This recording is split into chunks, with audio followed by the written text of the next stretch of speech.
Now, a brutal daylight murder in Texas has shocked the United States. A 32-year-old mother of five has been stabbed to death in broad daylight.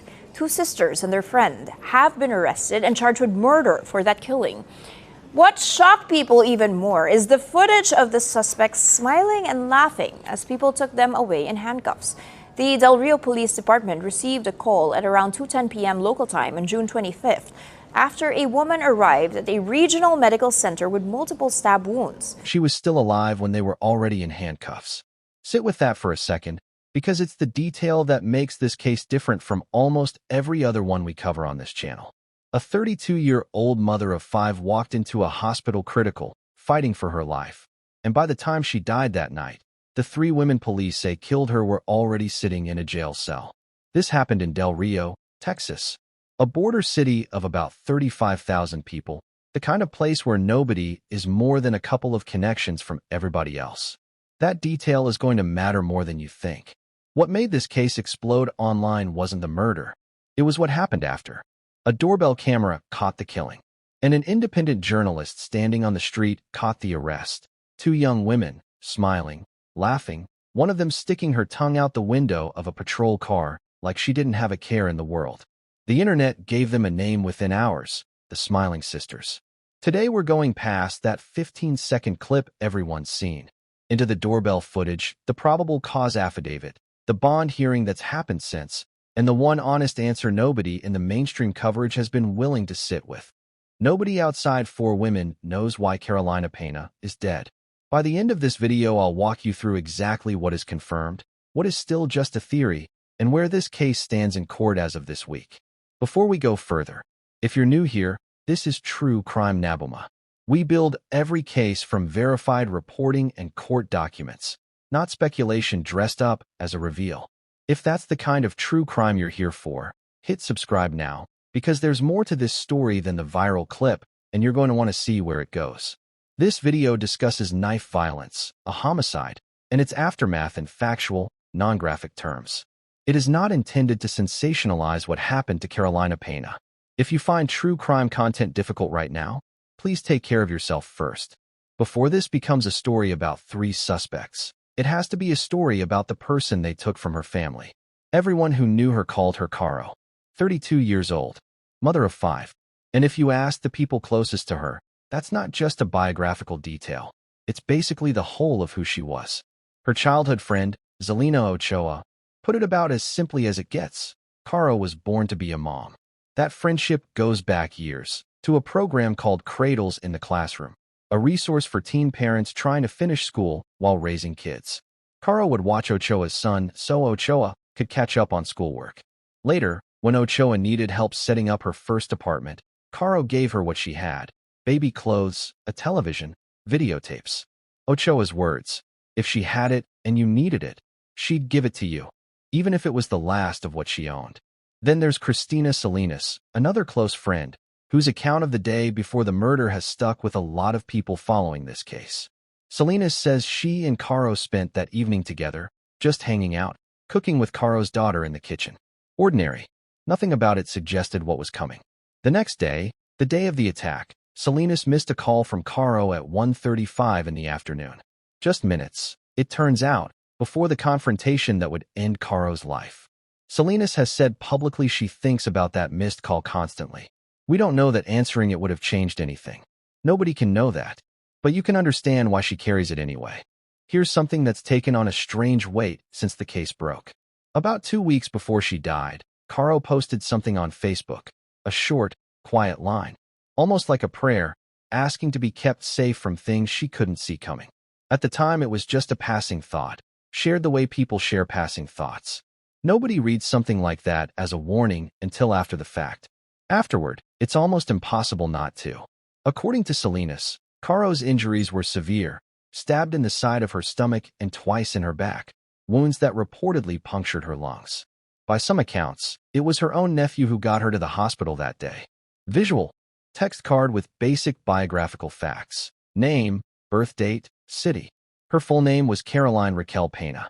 She was born October 28, 1993, right there in Del Rio, meaning the city she died in was also the city that raised her. She was a twin, And according to the fundraiser later set up for her children, she was described by loved ones as fiercely protective of the people around her, especially her nephews and her own kids, two of whom, according to that same fundraiser, have autism. Friends describe her as the kind of person who greeted people with the biggest smile and a hug no matter how much time had passed. Someone with what Zelina Ochoa. Here's how police moved so fast. Officers respond to the house next door to where the attack occurred and make contact with Kyandra Foz first. It's in this conversation that she offers the "looking to start a fight" explanation. According to the criminal complaint filed by DRPD Detective Darian Castro, Foz told officers that Peña arrived at her residence looking to start a fight, and that Kitty and Amaya Diaz arrived at the same time. Castro's complaint also lays out the chain of investigators involved. Castro made his way to the East 10th Street residence and connected with DRPD Sergeant Trevor Snyder, who had already reviewed the surveillance footage and confirmed it captured, in the department's words, the entirety of the incident. That review is what gave detectives the vehicle description, the sequence of events, and the identities they needed to move within hours rather than days. They traced the black Chrysler 300 to a home at 322 West Strickland Street. According to the complaint, officers located the vehicle there at 3:54 p.m., less than 2 hours after the original hospital call. When officers and detectives arrived, they made contact with Kitty Mia Diaz, who told them her sister, Amaya Cookie Diaz, was inside.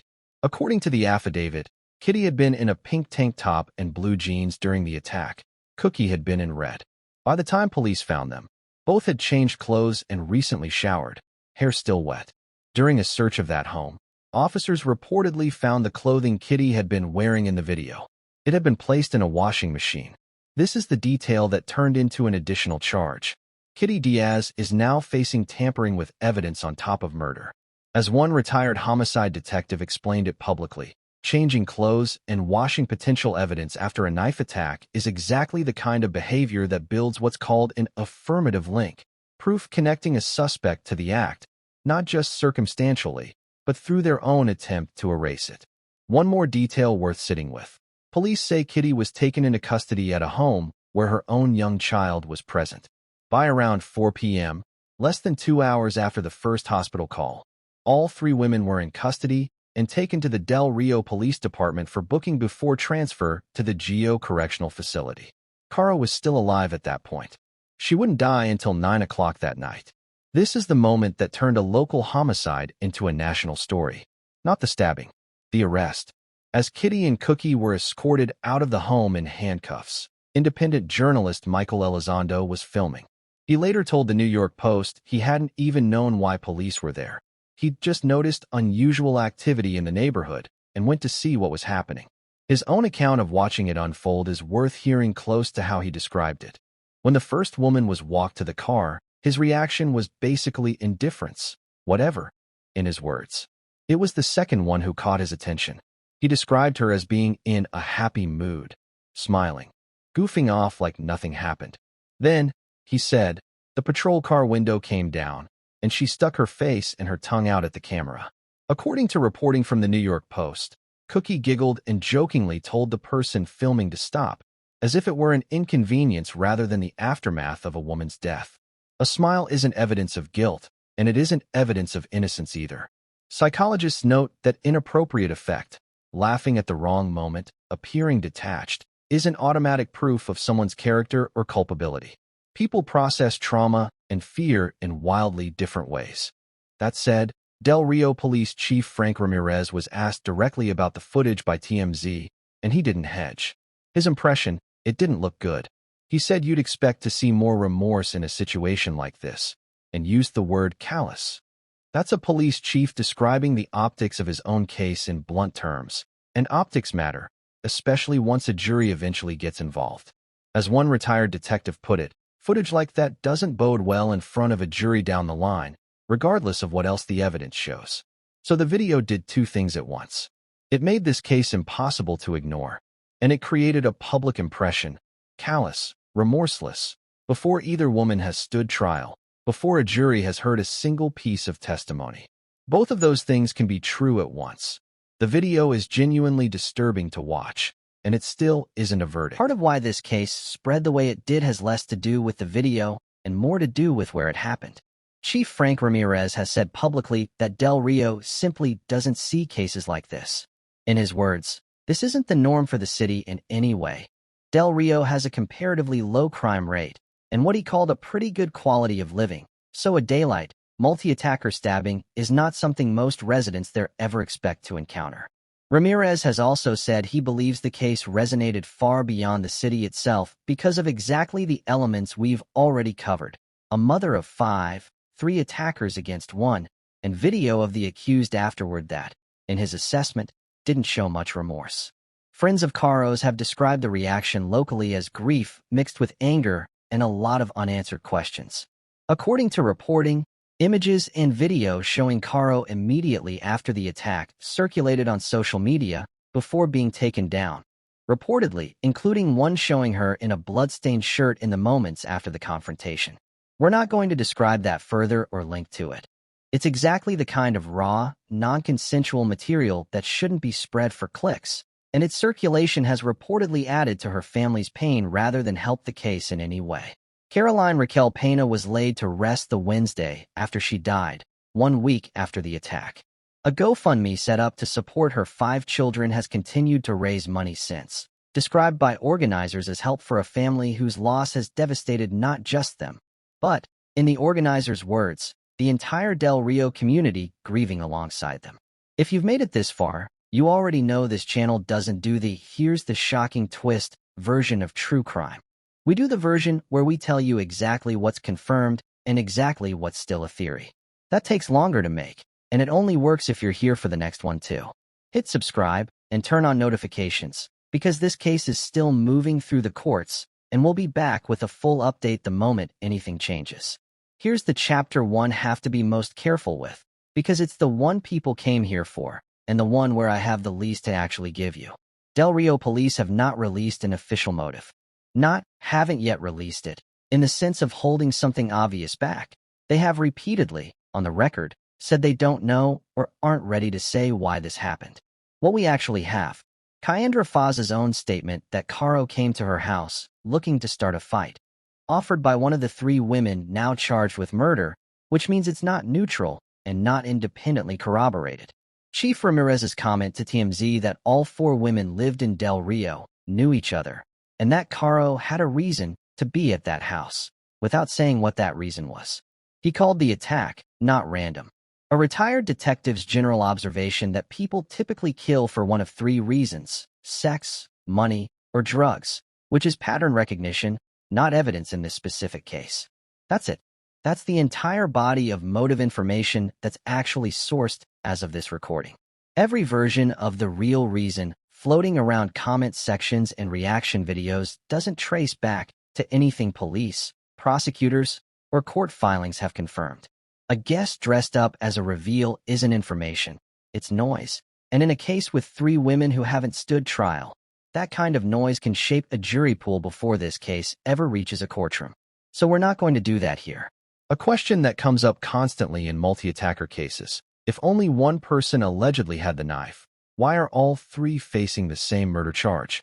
Under Texas's law of parties, if multiple people are engaged in the same criminal act together, acting in concert, prosecutors don't need to prove which specific person delivered the fatal blow.